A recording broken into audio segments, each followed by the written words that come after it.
son 14 estudiantes en este momento. Vamos a iniciar nuestra tercera clase de fisiología gastrointestinal. Hoy nos toca empezar el capítulo 65, las funciones secretoras del tubo digestivo. Prácticamente todo el tubo digestivo tiene función secretora, ¿ya? Y es lo que vamos a ir viendo a partir de ahora, parte por parte, segmento por segmento, porque hay en muchos casos situaciones que tenemos que aprenderlas con detalle, ¿sí? Y en otras en las que son funciones generales, como hemos visto anteriormente en movimientos de mezcla y de propulsión, ¿no? Los movimientos de mezcla y propulsión casi están en todo el tubo digestivo, ¿verdad? Entonces, de la misma forma, hoy vamos a ver las funciones secretoras del tubo digestivo, ¿eh? Entonces, ¿cuáles son los principios generales de la secreción del tubo digestivo? Primero que hay la presencia de glándulas, ¿ya? Glándulas que pueden ser de distinta modalidad, ¿no? Fíjense, hay tipos de glandulares como primero glándulas mucosas unicelulares, las que se hallan simplemente, se llaman las células mucosas, o a veces las células caliciformes en el intestino delgado por su aspecto de cáliz como copa de vino, ¿sí? Entonces, estas son glándulas unicelulares productoras de secreción mucosa principalmente. Luego existen depresiones de la mucosa intestinal que se llaman en general las criptas de Lieberkühn o Lieberkühn. Estas son criptas profundas y pueden contener células secretoras especializadas. ¿A qué nos referimos con eso? A que pueden haber distintos tipos celulares en estas depresiones, en estas criptas, y cada célula tiene una función diferente, secreta algo diferente, ¿ya? Eso lo vamos a ver con mucho detalle, por ejemplo, en secreción gástrica.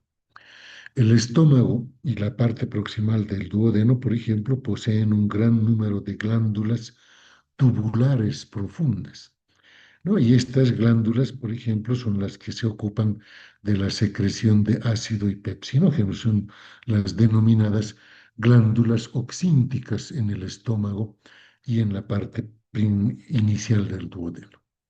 Y en cuarto lugar, pueden haber algunas glándulas complejas que están asociadas al tubo digestivo. Por ejemplo, las glándulas salivales no son parte del tubo digestivo, pero tienen una conexión con la boca, ¿verdad?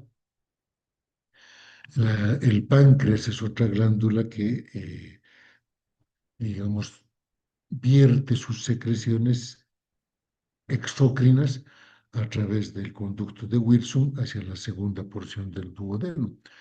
Y también se cita el hígado, porque el hígado que produce la bilis y la vesícula biliar que almacena bilis y también vacía esa bilis a través del conducto colédoco hacia la segunda porción del duodeno.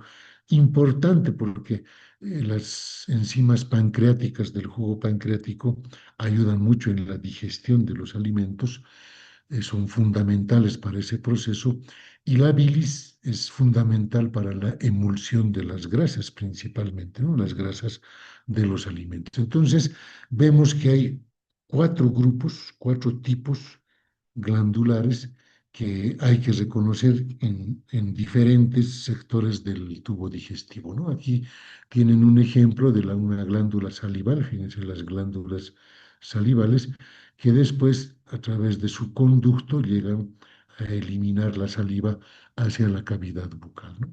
Y allí tienen estas células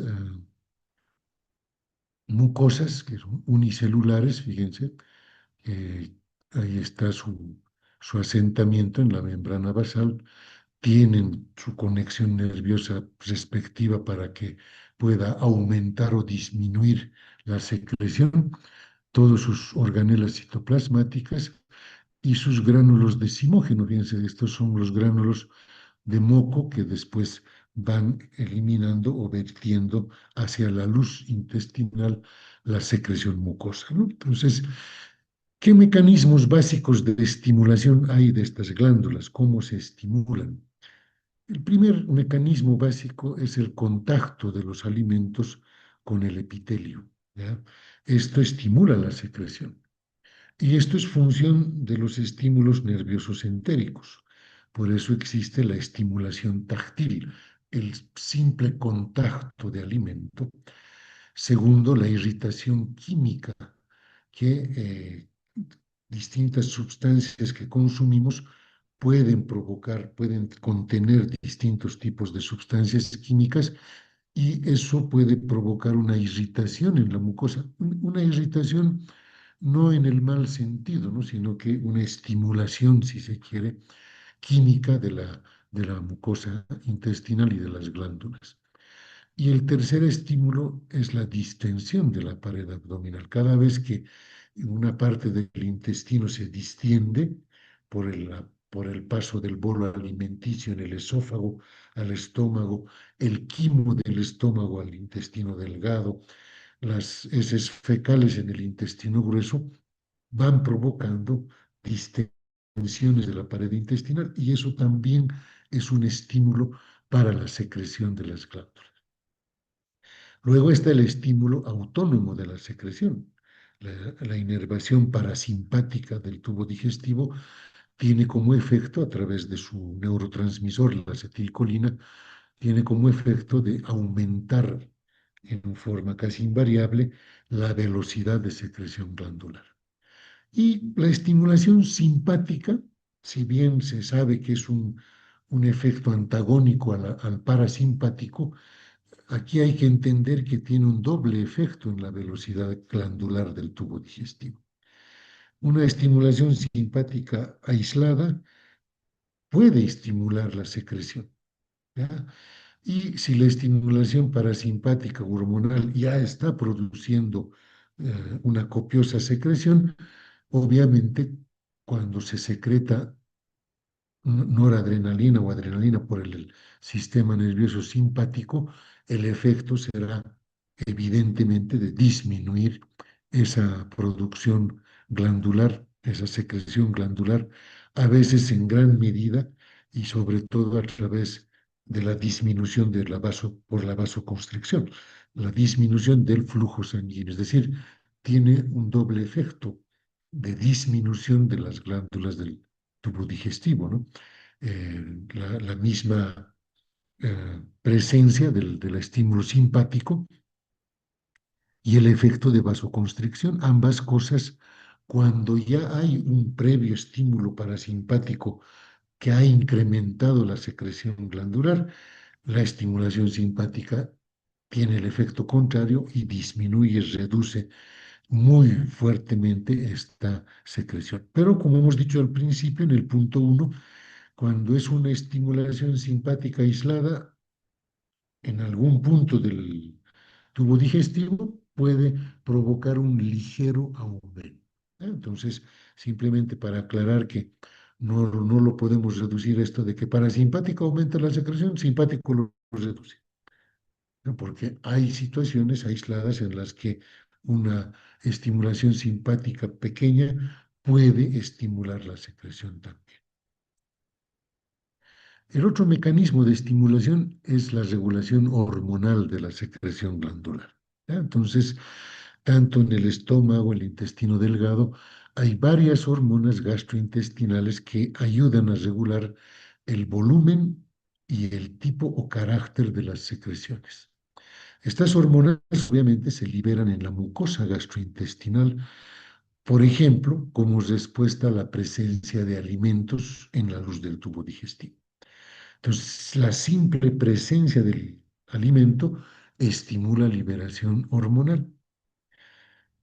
Esto se eliminan las hormonas, se absorben, pasan a la sangre y estas la transportan hacia las glándulas y ahí estimulan la secreción. Este tipo de estímulo actúa sobre todo incrementando la producción del jugo gástrico y del jugo pancreático. En esos dos niveles, la llegada del alimento al estómago estimula la producción de ciertas hormonas y la llegada del alimento, del quimo, al al duodeno, estimula la secreción de jugo pancreático.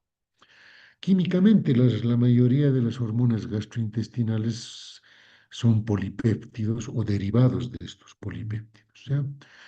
Eh, la secreción de sustancias orgánicas también se forman, dice, vesículas que quedan almacenadas hasta que las señales del control nervioso hormonal expulsan su contenido hacia la superficie celular. Esto ocurre en las glándulas unicelulares. Fíjense acá en el esquema que les mostré, ¿no? Aquí hay la inervación, la fibra nerviosa. Fíjense estas vesículas o gránulos de simógeno. Y cuando hay una estimulación nerviosa también, estas glándulas se aproximan a la membrana, se fusionan con la membrana y vacían la secreción mucosa hacia la luz intestinal, ¿no? A eso nos referimos con esta secreción de sustancias orgánicas. Esta acción tiene lugar probablemente de la siguiente forma también, ¿no?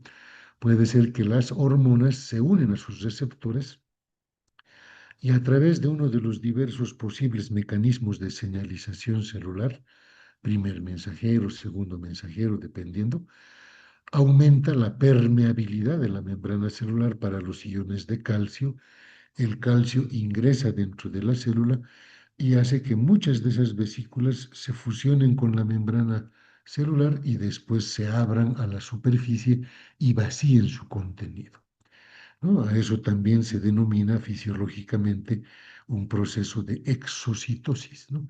Que la célula está vertiendo al exterior unos, las vesículas en las que estaban almacenadas productos de su secreción.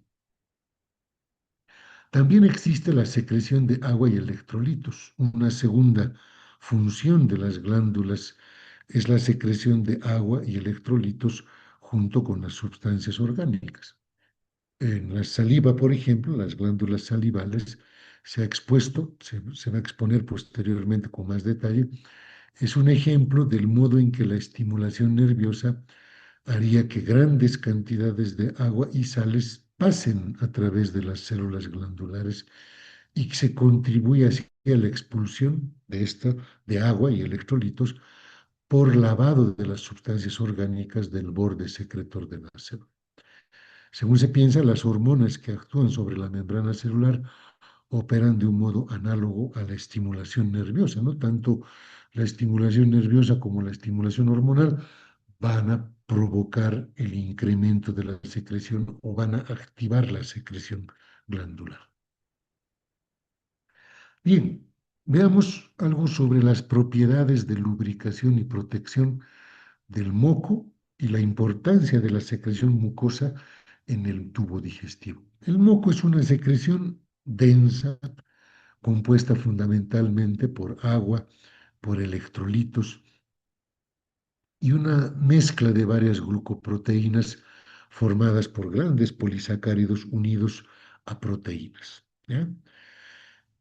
Tiene una cualidad esta secreción mucosa, tiene una cualidad adherente. Esto le permite fijarse con firmeza a los alimentos y a otras partículas, formando una fina capa sobre la superficie, es decir, cubren los alimentos, las partículas, los pedazos de alimentos que están, los cubren, ¿ya? Y en cierta forma alisan su superficie, porque es como que estemos forrando cada partícula de alimento con moco, ¿ya? Posee la consistencia suficiente también para cubrir la pared gastrointestinal. También se untan en la pared gastrointestinal y de esa forma evitan todo contacto real o contacto directo entre las partículas de alimentos y la mucosa intestinal. Y su resistencia al deslizamiento es escasa, es decir, estas partículas de alimento que están envueltas en secreción mucosa pueden desplazarse a lo largo del epitelio con mucha facilidad. O sea, cuando están adheridas a los alimentos, no es que ese alimento se va a pegar en la pared intestinal y no va a poder transitar, no. el deslizamiento más bien es muy fácil de estas partículas bañadas en secreción mucosa. Cuarta característica, el moco hace que las partículas fecales se adhieran entre ellas y así se crea la masa fecal que se expulsará luego gracias a los movimientos intestinales. Entonces, fíjense, en intestino grueso, inclusive ya las heces fecales que se han ido formando también son cubiertas por esta secreción mucosa. Esta secreción mucosa es muy resistente a la digestión por enzimas gastrointestinales, que quiere decir que las enzimas que van saliendo del páncreas, por ejemplo, del estómago, del intestino delgado, etcétera, no van a tener un efecto de degradación de este moco. ¿Ya? Entonces son resistentes a esa digestión enzimática. Y por último, las glucoproteínas del moco poseen propiedades anfóteras. ¿Qué significa esto? Significa que pueden amortiguar pequeñas cantidades de ácido o álcalis. ¿Ya? Entonces, si ustedes quieren tener una función de amortiguamiento de la acidez o de la alcalinidad. Además, puede contener moderadas cantidades de bicarbonato, esta secreción mucosa, y de esa manera también neutraliza específicamente a las sustancias ácidas o secreciones ácidas, por ejemplo, en el estómago, ¿no? Por eso la secreción mucosa en el estómago es considerado un factor de protección de la mucosa gástrica, ¿no? Eso ya lo vamos a ver en su momento. Bien, empecemos nuevamente por la boca. Ahí tenemos como aspecto más importante en el campo de la secreción glandular, la secreción de saliva, ¿no? Las principales glándulas salivales son la parótida, las glándulas submandibulares o submaxilares y las sublinguales. Pueden haber también a nivel de toda la mucosa glándulas salivales diminutas. La secreción diaria de saliva puede ir entre 800 a 1500 ml con un promedio, como se ve acá, de saliva de 1000, o sea, 1 litro, y fíjense con un pH entre 6 a 7. ¿Ya? Ahora fíjense cómo en este cuadro tenemos los volúmenes y el pH de las distintas sustancias. Es obvio entender de que a nivel del estómago, la secreción gástrica tiene un volumen grande de 1500 ml promedio y un pH muy ácido, fíjense, de 1 a 3,5. La secreción pancreática, al contrario, tiene un volumen de 1000 ml, 1 litro, pero fíjense, su pH es alcalino, hay bastante cantidad de bicarbonato en esa secreción, ya lo vamos a ver en detalle, y su pH es de 8 a 8,3.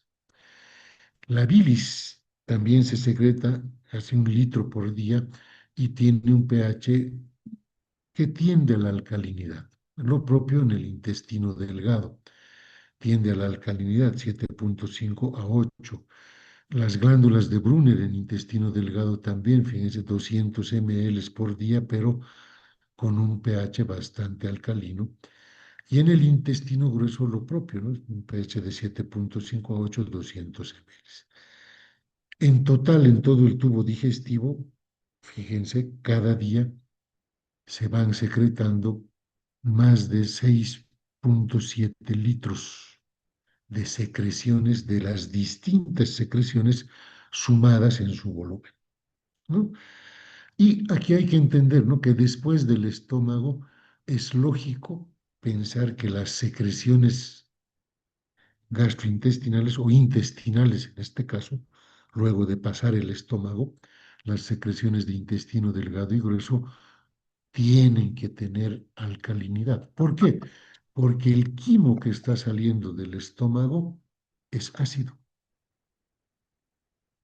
Y si queremos proteger la mucosa gastrointestinal, la mucosa intestinal, perdón, para que no se confundan, la mucosa intestinal es necesario tener esa secreción con alcalinidad para que contrarreste ese ácido del quimo que está pasando del estómago hacia el intestino delgado, ¿no? Hacia el duodeno en este caso.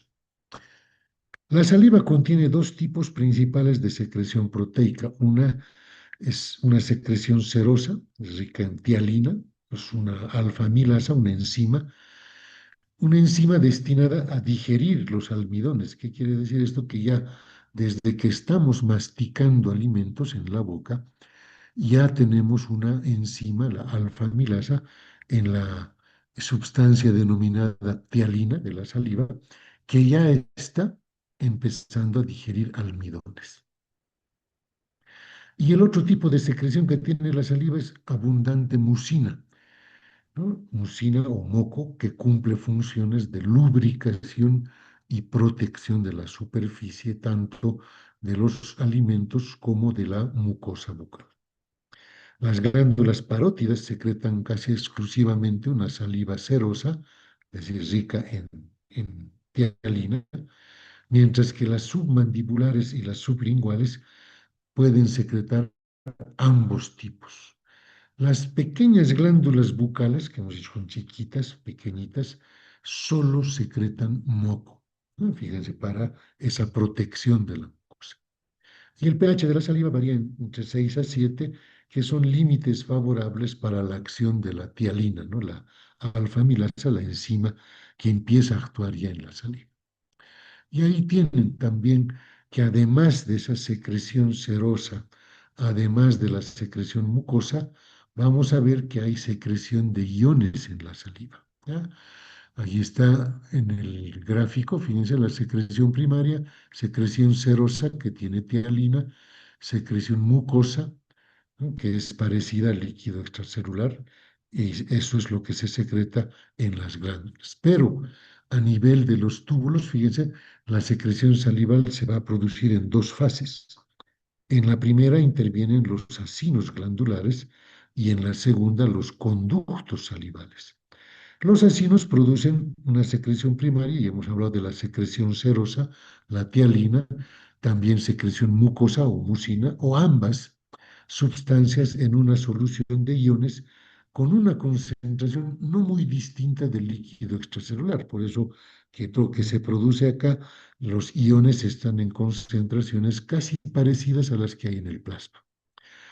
Cuando la secreción primaria fluye por los conductos, ¿ya?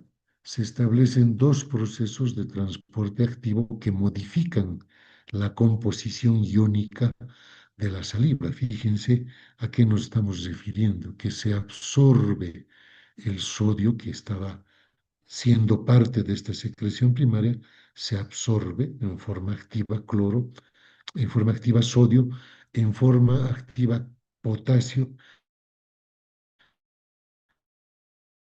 en forma pasiva cloro. Estos conductos salivales se secreta bicarbonato. ¿Ya? Entonces, eso es lo que está ocurriendo, ¿no? Aquí lo repetimos. En primer lugar, se produce una reabsorción activa de iones de sodio a lo largo de todo el conducto salival y al mismo tiempo se secretan activamente iones de potasio que se intercambian por el sodio. De esta forma se reduce mucho la concentración salival de sodio y aumenta la concentración de potasio.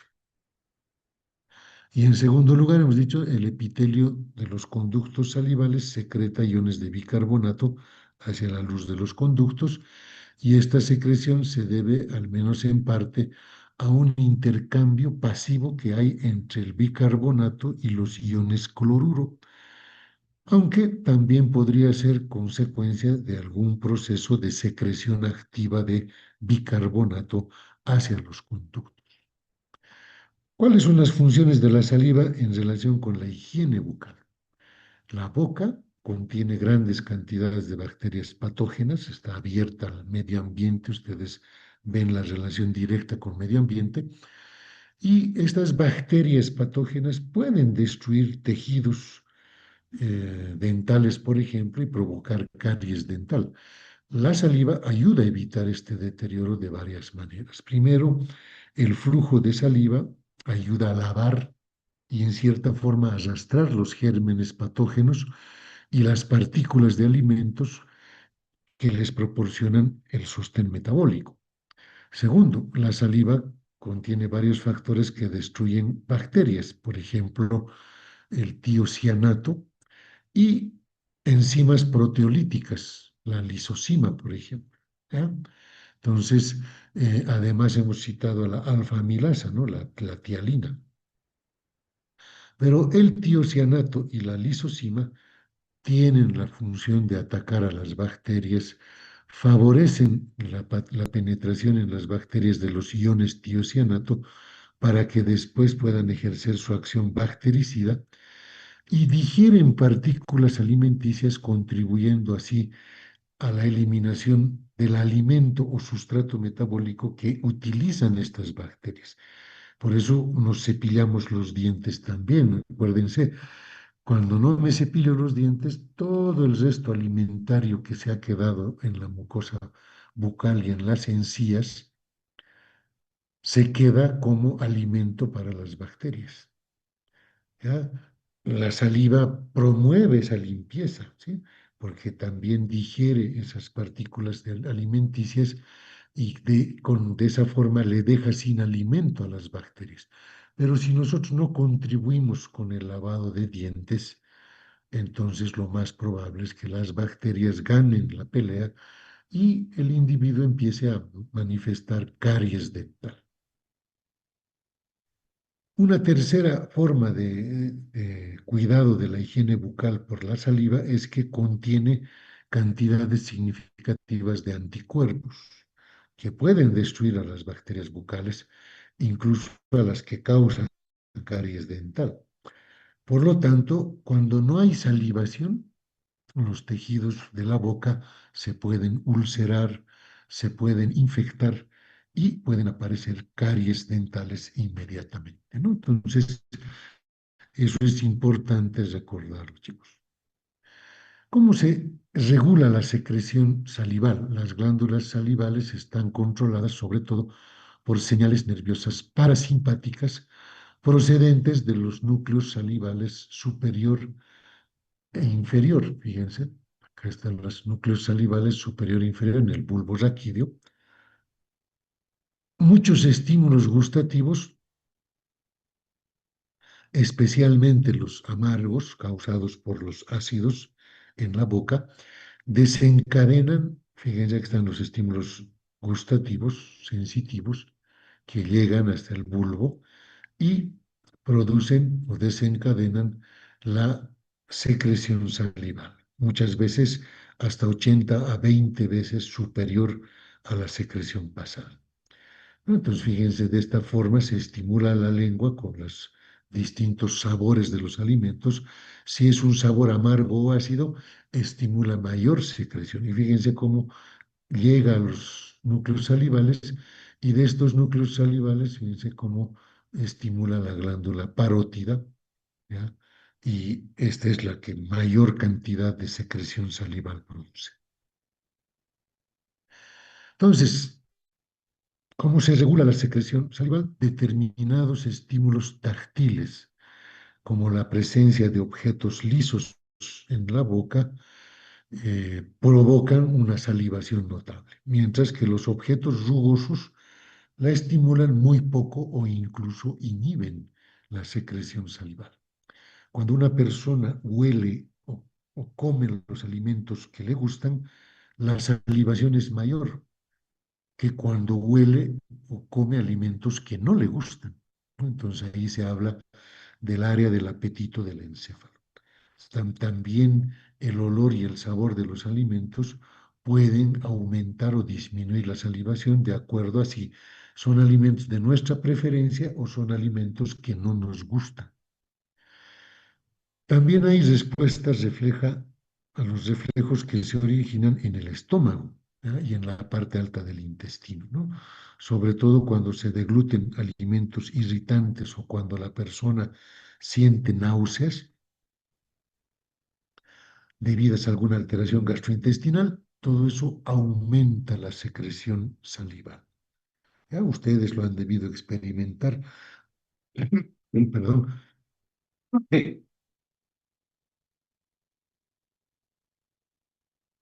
Lo han debido experimentar en algún momento en el que han sentido náuseas. por alguna enfermedad, una gastritis, gastroenteritis, etcétera. Cuando estamos con náuseas, aumenta la secreción salival.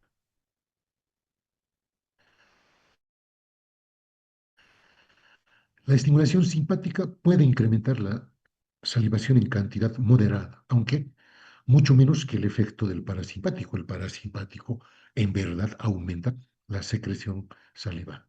También influye en la secreción el aporte sanguíneo a las glándulas, por lo tanto la vasoconstricción va a disminuir la secreción, pero la presencia de sustancias vasodilatadoras como la calicreína, la bradicinina, van a aumentar el flujo glandular, flujo sanguíneo en las glándulas, y eso va a inducir un aumento de la secreción. Vamos al esófago. Las secreciones esofágicas son solo de naturaleza mucosa y principalmente tienen la función de lubricación para la deglución. Gran parte del esófago está revestido por glándulas mucosas simples, que todo el tiempo están vaciando moco a la superficie mucosa del esófago. Ya en el extremo gástrico y en menor medida en la porción inicial del esófago existen glándulas mucosas compuestas. La mayor cantidad, hemos dicho, que son glándulas mucosas simples. A nivel de la unión con el estómago y en la porción inicial del esófago pueden ser glándulas mucosas compuestas. El moco secretado por estas glándulas compuestas eh, en la parte superior del esófago evita la excoriación de la mucosa por los alimentos que recién han pasado de la boca a la faringe y al esófago, ¿sí? Mientras que las glándulas compuestas cerca de la unión gastroesofágica protegen a la pared del estómago frente a la digestión por los jugos gástricos ácidos que pueden refluir desde el estómago, pueden eh, revertirse del estómago hacia la porción inferior del esófago. Si no hubiera esta protección, el esófago fácilmente podría presentar ulceraciones pépticas, producto de la secreción ácida del estómago que ha refluido hacia esa porción esofágica. Entonces, gracias a estas glándulas mucosas compuestas que producen una gran cantidad de moco que reviste toda la pared esofágica, eso protege a esa mucosa del efecto de la secreción ácida que puede refluir del estómago. Vamos a las características de las secreciones gástricas, ¿ya? El estómago también tiene células mucosecretoras, ¿no? Y estas revisten la totalidad de la superficie del estómago, y es lógico. Sabemos que el estómago va a producir secreción ácida, por lo tanto, la mucosa gástrica puede estar expuesta también a ese ácido. Así sucede cuando hablamos de las úlceras, ¿verdad? La úlcera gástrica, úlcera gastroduodenal. ¿Qué sucede? Que esa mucosa gástrica o gastroduodenal de alguna manera ha sido expuesta, ha perdido esa secreción mucosa, ¿ya? Y por lo tanto, la mucosa del estómago se ha visto expuesta directamente al ácido, a la secreción ácida del mismo estómago, y eso ha empezado a lacerar, ulcerar esa mucosa. Entonces, como vamos a ver, hay factores protectores que evitan esto. Uno de los principales factores protectores es la presencia de estas células mucosecretoras en la totalidad de la superficie del estómago. La mucosa gástrica, por tanto, también va a poseer, además de estas células mucosecretoras, otros dos tipos de glándulas tubulares importantes, ¿no? Las oxínticas, las glándulas oxínticas y las glándulas pilóricas. Las glándulas o células mucosecretoras producen moco que protege el estómago. Las glándulas oxínticas son las formadoras de ácido. Secretan ácido clorhídrico, secretan pepsinógeno, secretan factor intrínseco y también moco, fíjense. Entonces, estas glándulas oxínticas tienen distintos grupos celulares los cuales van a producir estas distintas secreciones, distintos tipos de secreción. Entonces se encuentran en las superficies interiores del cuerpo y fondo gástrico y estas glándulas succínticas constituyen alrededor del 80% del total de glándulas del estómago. Luego vienen las glándulas pilóricas. Estas secretan sobre todo moco. Y eso es para la protección de la mucosa pilórica frente al ácido gástrico, pero también, fíjense, la otra característica de las glándulas pilóricas es la producción de la hormona gastrina. Se localizan en el antro del estómago, ya cerca de la unión con el duodeno, y representan el 20% del total de glándulas del estómago. Entonces, fíjense, ahí están las glándulas oxínticas, tienen un epitelio superficial hacia la mucosa, fíjense, tienen células mucosas en el cuello, estas secretan moco, tienen las células oxínticas o células parietales y tienen las células pépticas o principales, ¿no? Entonces, las células parietales u oxínticas, aquí, fíjense este tipo, secretan el ácido clorhídrico y el factor intrínseco. En cambio, las células pépticas o células principales secretan el pepsinógeno, por eso viene el nombre de péptico, ¿ya? Secretan el pepsinógeno. En cambio, las oxínticas o parietales secretan el ácido clorhídrico y el factor intrínseco. Tras la estimulación, entonces, ¿cómo se regula el mecanismo básico? Tras la estimulación, las células parietales secretan una solución ácida que contiene más o menos 160 milimoles de ácido clorhídrico, pero esta solución es casi isotónica con los líquidos orgánicos. Estamos hablando de osmolaridad, ojo, ¿eh? No estamos hablando de pH. El pH es totalmente ácido, fíjense. El pH es de 0,8. Es una acidez extrema. A este pH la concentración de hidrógenos es unos 3 millones de veces superior a la que hay de hidrógeno en la sangre arterial. Fíjense tal cantidad de hidrógeno que se maneja en el estómago. Para lograr esta concentración tan elevada se precisan más de 1500 calorías de energía por litro de jugo gástrico.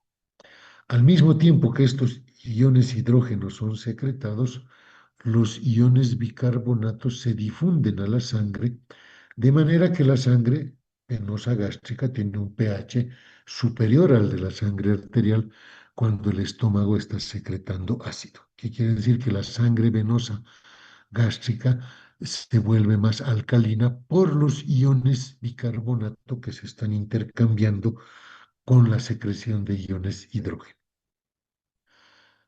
¿Cuál es el mecanismo básico de la secreción del ácido clorhídrico? Dice acá, ustedes están viendo una célula oxíntica o parietal, sus canalículos, y justo a su lado fíjense células mucosas del cuello también, ¿no? Entonces, la principal fuerza impulsora para la secreción de ácido clorhídrico por estas células parietales es la denominada bomba de protones o bomba de hidrógeno potasio. ATPasa, ¿sí? La bomba de hidrógeno potasio ATPasa es la que regula y contribuye en la secreción del ácido clorhídrico. Entonces, ¿cómo se da este proceso de mecanismo de secreción ácida o del ácido clorhídrico?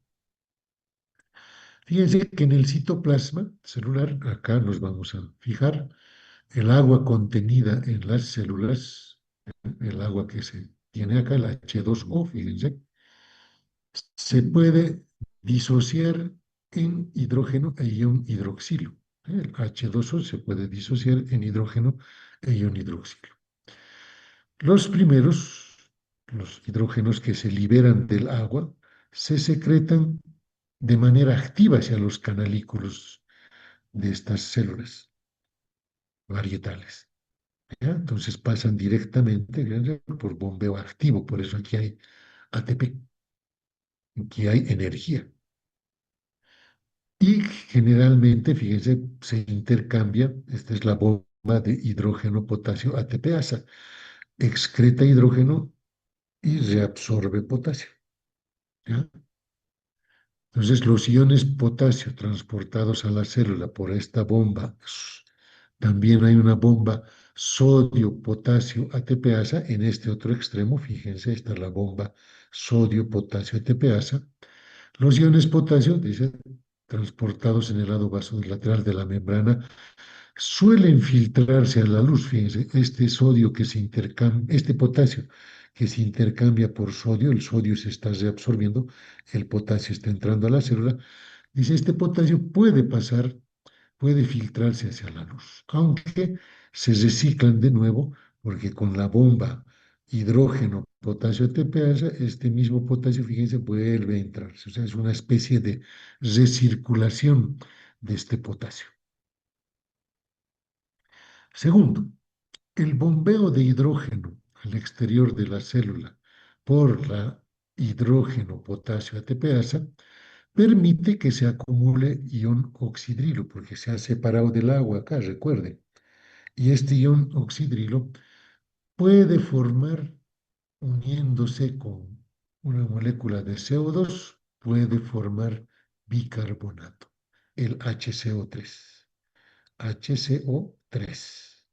Entonces, ese bicarbonato resulta de la unión del ion oxidrilo con una molécula de bicarbonato, o de CO2, perdón, de anhídrido carbónico. Esta reacción es catalizada por la anhidrasa carbónica también. Este bicarbonato es transportado a través de la membrana vasolateral al líquido extracelular, es decir, se absorbe a la sangre, intercambiado por un ion cloro. Este cloro entra en la célula y son secretados, estos cloros, fíjense, el cloro que entra a la célula, son secretados a través de los canales de cloro a los canalículos. Y ahí es donde producen la solución concentrada de ácido clorhídrico. ¿Ya? El HCl se une este cloro con el hidrógeno y forma el ácido clorhídrico en el canalículo. Ese ácido clorhídrico es secretado al exterior a través del extremo abierto del canalículo, va a la luz gástrica y por lo tanto ya se ha formado ese ácido clorhídrico que estamos viendo.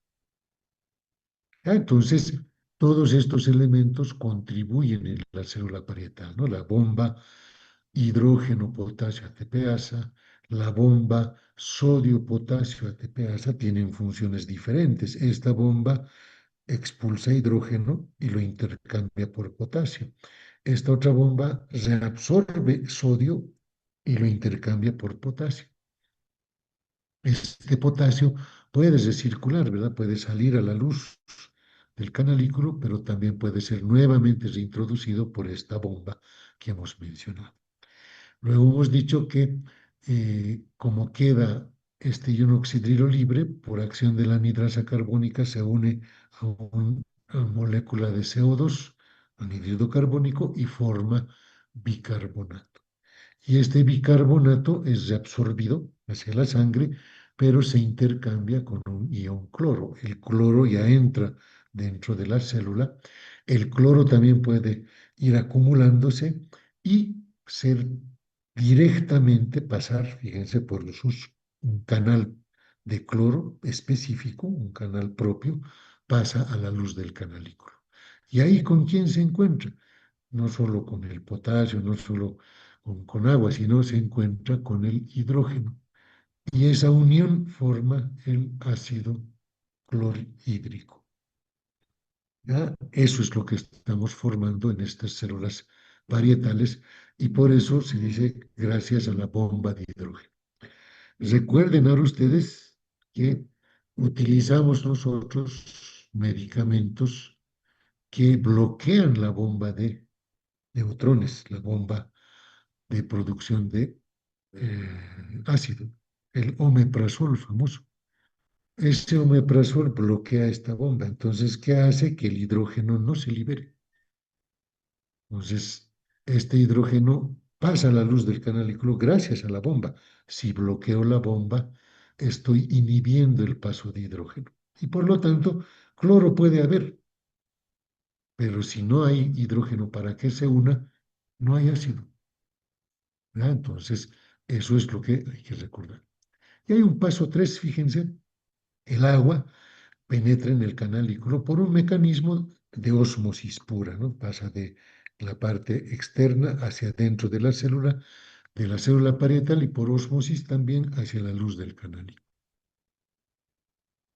Entonces, un mecanismo osmótico secundario a la secreción de iones extra hacia el interior de aquel. Así, la secreción final que penetra en los canalículos, fíjense, va a contener agua, va a contener ácido clorhídrico cuando se ha unido el cloro con el hidrógeno, en una concentración de 150 a 160 mil equivalentes litro, y también va a contener cloruro potásico, porque este cloro también puede unirse con el potasio, ¿ya?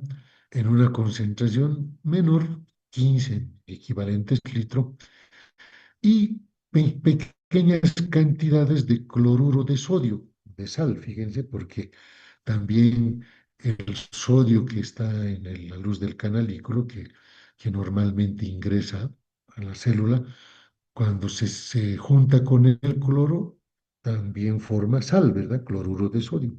Entonces, en algún momento en el canalículo de la glándula gástrica, de las células parietales, van a ver todas estas sustancias, ¿eh? Porque ahí en la luz es donde se van a unir ellas.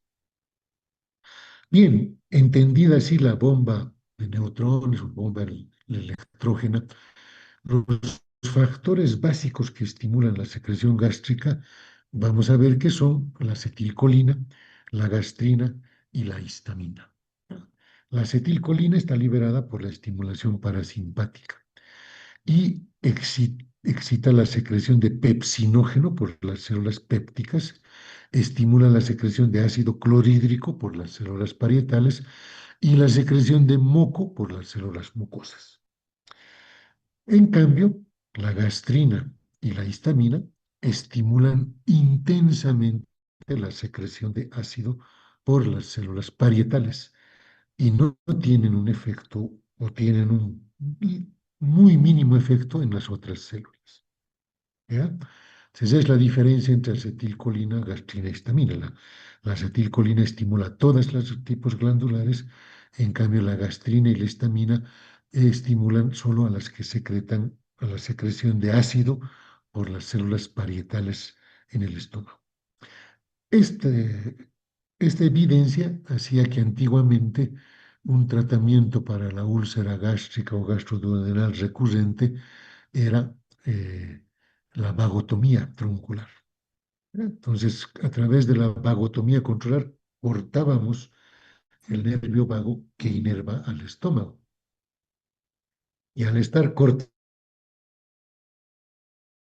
esa estimulación, pues ya no se producía ni pepsinógeno, ni ácido clorhídrico, ni moco. O sea, todas las secreciones glandulares se paraban.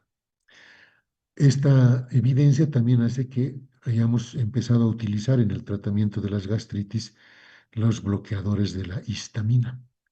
¿Ya? Entonces, la cimetidina, la ranitidina, la famotidina son bloqueantes de los receptores bloqueantes H2, es decir, los que producen histamina.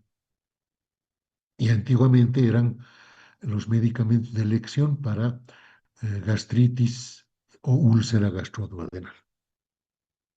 ¿Verdad? Entonces, de ahí nacen las alternativas terapéuticas que se han ido probando, ¿no? Hoy en día estamos con el bloqueo de la bomba de electrones o de la bomba de hidrógeno potasio, ¿sí? Secreción y activación del pepsinógeno. Recién secretado, el pepsinógeno no tiene una función activa, no tiene una actividad digestiva. Sin embargo, en cuanto entre en contacto con el ácido clorhídrico, ¡pam!, se activa y forma pepsina. Entonces el pepsinógeno es inactivo, pero al contacto con el ácido clorhídrico se convierte rápidamente en forma activa como pepsina. En este proceso, la molécula de pepsinógeno con un peso molecular de 42.500 puede escindirse y formar una molécula de pepsina cuyo peso molecular es menor de 35.000.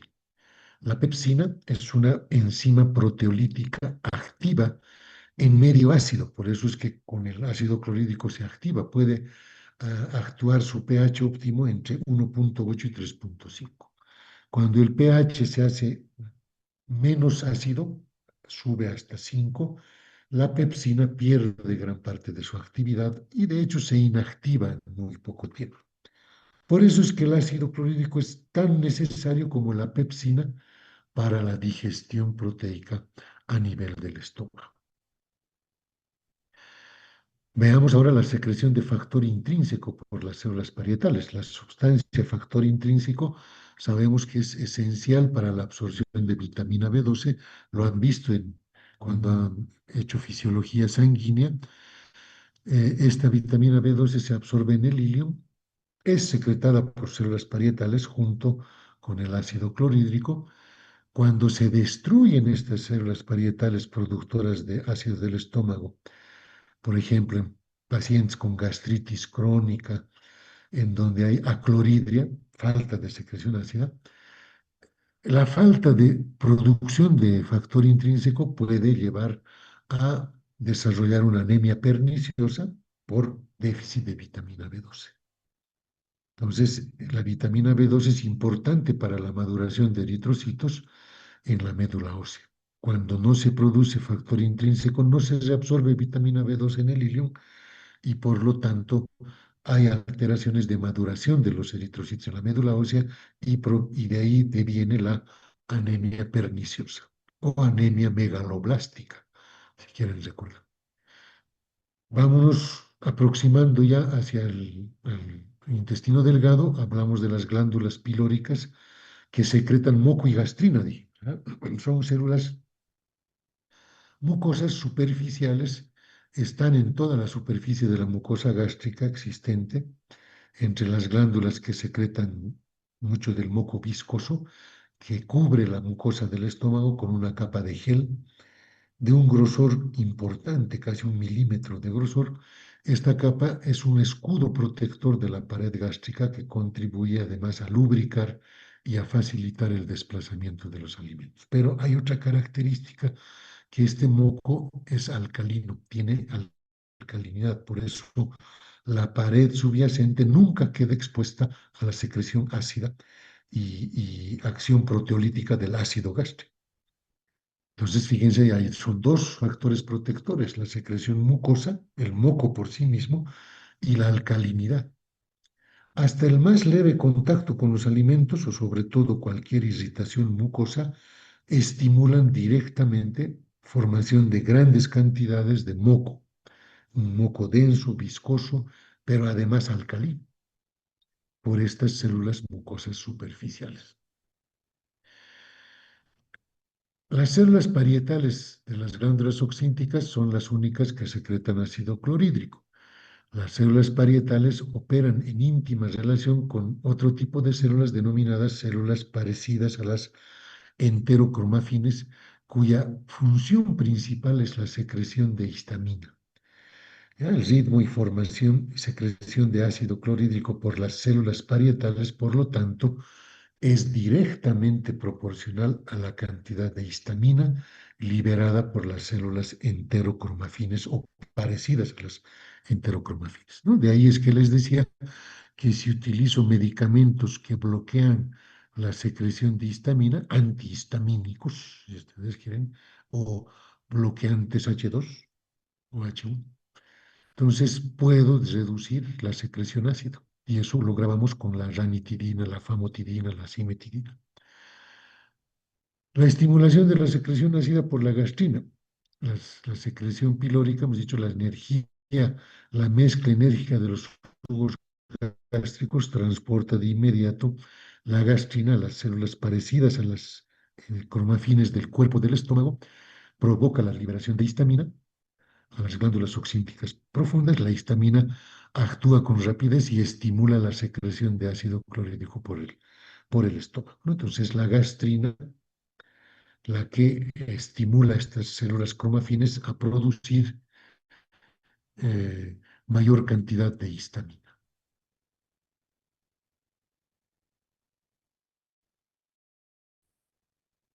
¿Cómo se regula la secreción de pepsinógeno? La secreción de pepsinógeno por las células pépticas oxínticas se produce como respuesta a dos señales. Acetilcolina, parasimpático, ¿ya? Liberadas por el nervio vago o el plexo nervioso entérico del estómago, y la segunda es el ácido del estómago. Entonces, hay fases de la secreción. Yo creo que vamos a quedar en esta diapositiva para poder continuar el siguiente miércoles nuestra clase cuando veamos estas fases, ¿no? La fase cefálica, la fase gástrica. Con eso estaríamos casi terminando la parte de estómago, nos quedaría después páncreas, hígado, ¿no? Y por eso solo vamos a dejar para la siguiente clase, nos vamos a quedar acá. Si es que hay alguna consulta, chicos, me dicen, estoy a su disposición, pero quedaríamos acá si no hay ninguna consulta. ¿Estamos de acuerdo?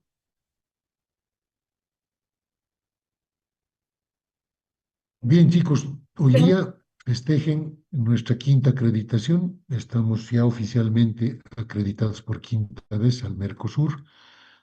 Eh, Vayan participando de los festejos por nuestro departamento querido de Cochabamba. Yo soy de origen paceño, pero nacionalizado cochabambino, así que pasen una linda fiesta el domingo 14 de septiembre. Disfruten bien, festejemos a Cochabamba, pasen un lindo feriado también, seguramente el lunes estamos de feriado departamental. Y pues por eso nos vamos a ver nosotros el día miércoles. Participen de su semana médica también, disfruten, chicos, hagan siempre, hay tiempo para hacer todo, para estudiar, para divertirse, para dormir, para jugar, etcétera. Entonces, nos vemos conmigo el siguiente miércoles. Felicidades a todos y que viva Cochabamba. Gracias, Doc. Gracias, Hasta luego. doctor. Hasta luego, doctor. Hasta luego, doctor.